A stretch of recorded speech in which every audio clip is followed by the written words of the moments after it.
So depending on your apartment building, you're going to have some kind of doorbell.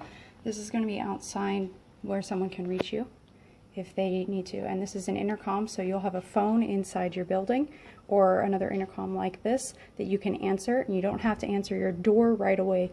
You can just talk to the visitor via this and confirm their identity before opening the door. So let's go inside. When you walk into a Japanese apartment, the first thing that you're going to see is, the first thing you're going to walk into is your genkan. This is kind of like a dry room, place where you're going to keep your shoes in, etc. Then, most Japanese apartments open into the kitchen. This will be the first thing that you walk into. And my apartment is a 1SK. So one room with some storage and a kitchen. So the kitchens are very much like this, usually just a hallway, unless you have an LDK, a living dining kitchen, excuse me.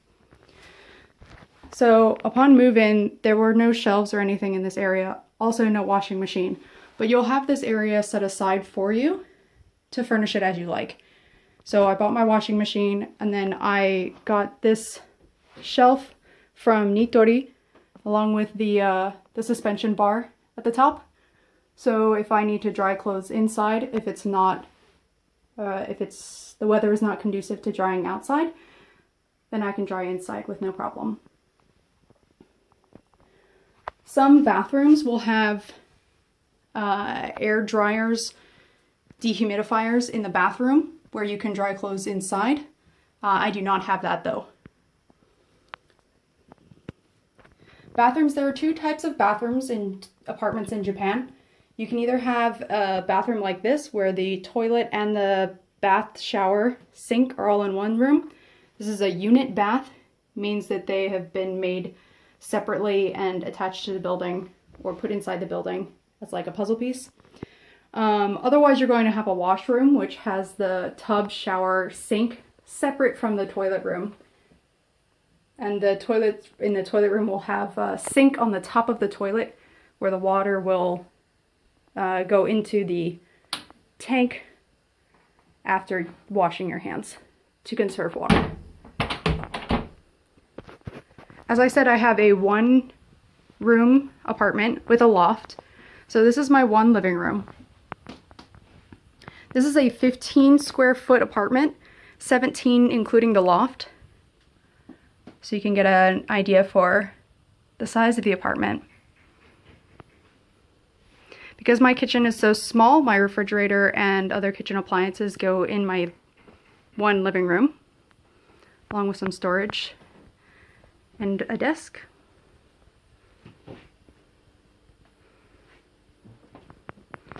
I have a lovely bay window, but obviously this is going to be something that you want to pay attention to when you're looking at apartments. How much light do you want in your apartment? How many windows are you going to want?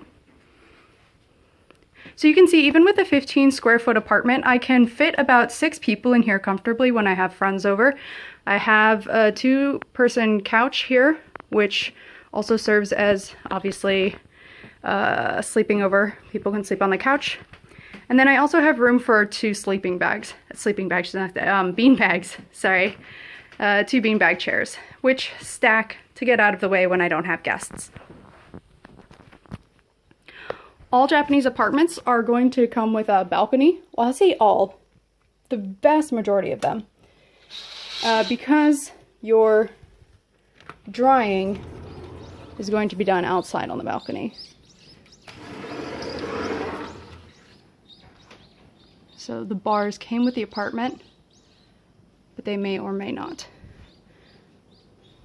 So balcony across the way out there, etc. Very small balcony, but obviously this is going to differ according to your building.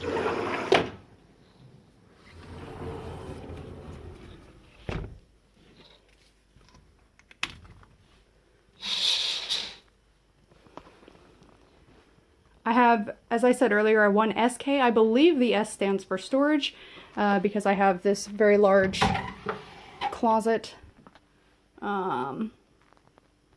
on both sides.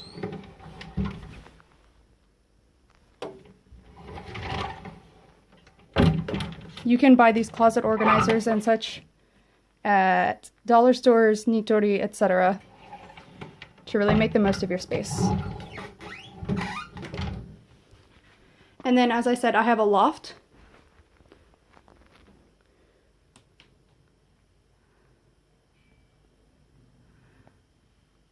The loft will manifest in various different ways as for ladders and how tall the roof of your loft is.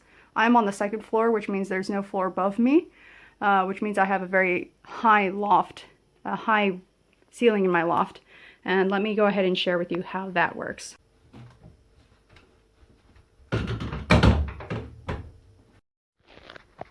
So the loft may take a different form in other apartments. I have a friend who has a loft with built-in stairs along the side of the wall, so she doesn't have to worry about taking down the ladder and putting it back up. But I like this because it saves space. And then the loft space is big enough for my bed. So essentially this is where I sleep in order to provide myself a separation of spaces between my living and sleeping space, even in such a small apartment.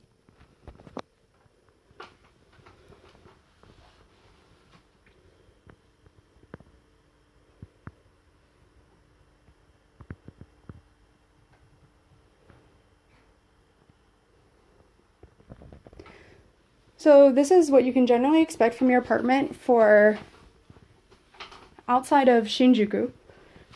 This is one stop from Shinjuku on the KO line and a few stops from Shibuya, a little bit north of Sasazuka. So as you can see, it's quite central in Tokyo. As you leave the central areas, you're going to find apartments that are a little bigger, a little cheaper, and obviously there will be a variety of options for you to choose in your stay in Tokyo.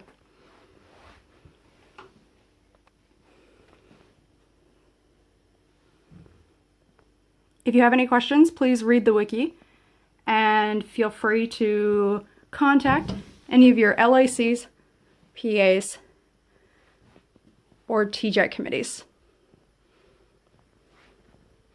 Thank you.